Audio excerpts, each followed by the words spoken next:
வணக்கம். Veranda IAS அகாடமியின் current affairs வழிகாட்டியாக உங்கள் ஃபாத்திமா பாபு.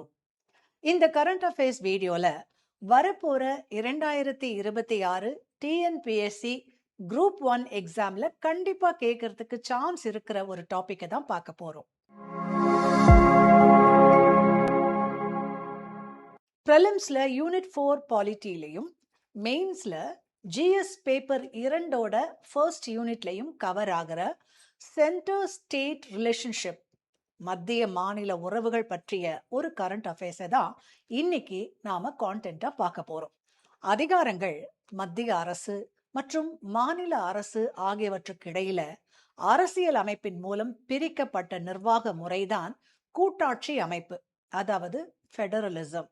இதுல மத்திய மாநில உறவுகளுக்கு இடையில 3 விதமான ரிலேஷன்ஷிப்ஸ் இருக்கு. முதலாவது சட்ட உறவுகள், லெஜிஸ்லேட்டிவ் ரிலேஷன்ஸ். இரண்டாவது நிர்வாக உறவுகள், எக்ஸிகியூட்டிவ் ரிலேஷன்ஸ்.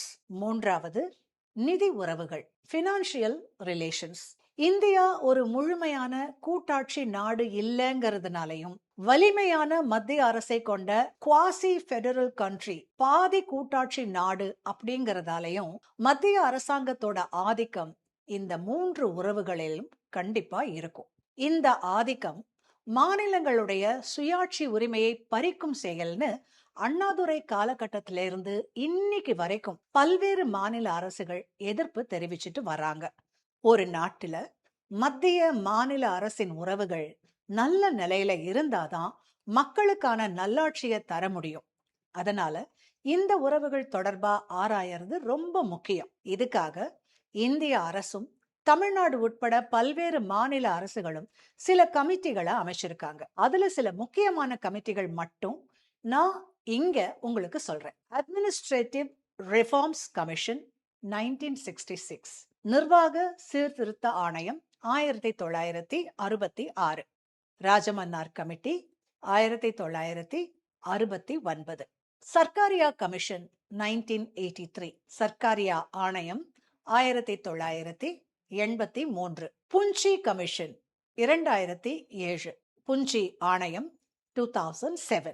இவைதான் மத்திய மாநில அரசின் உறவுகளை ஆராய இதுவரைக்கும் இந்தியாவில் அமைக்கப்பட்ட முக்கியமான கமிட்டிகள். ஆனா கடந்த ஏப்ரல் 2025 தற்போதைய தமிழக அரசு இந்தியாவின் கூட்டாட்சி தன்மை, ஆளுநர் மற்றும் மாநில அரசின் அதிகார தகராறுகள் தொடர்பான சட்ட மற்றும் அரசியல் அமைப்பு விவகாரங்களை ஆய்வு செய்தல், மாநில சுயாட்சியை பாதுகாப்பதற்கான பரிந்துரைகள் வழங்குதல் ஆகிய காரணங்களுக்காக முன்னாள் உச்ச நீதிமன்ற நீதிபதி குரியன் ஜோசப் தலைமையில ஒரு குழு அமைச்சாங்க.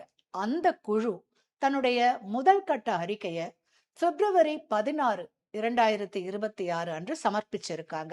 இந்த குழுவை பற்றியோ அல்லது பரிந்துரைகள் பற்றியோ நிச்சயமா இந்த ஆண்டு நடக்க இருக்கிற TNPSC குரூப் 1 எக்ஸாம்ல கேட்கறதுக்கு வாய்ப்பு இருக்கு.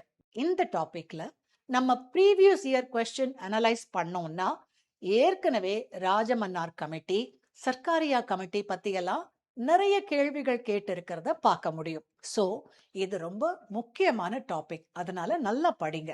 இந்த கரண்ட் அஃபேர்ஸ் வீடியோ உங்களுக்கு ரொம்பவே யூஸ்ஃபுல்லா இருக்கும்னு நினைக்கிறேன். இந்த மாதிரி இன்னும் நிறைய எக்ஸ்க்ளூசிவ் TNPSC குரூப் 1 கான்டென்ட்ஸுக்கு நம்மளோட வெராண்டா IAS யூடியூப் சேனலை சப்ஸ்கிரைப் பண்ணுங்க.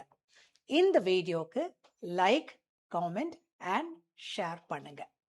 நன்றி, வணக்கம். Veranda IAS, where your dream becomes reality.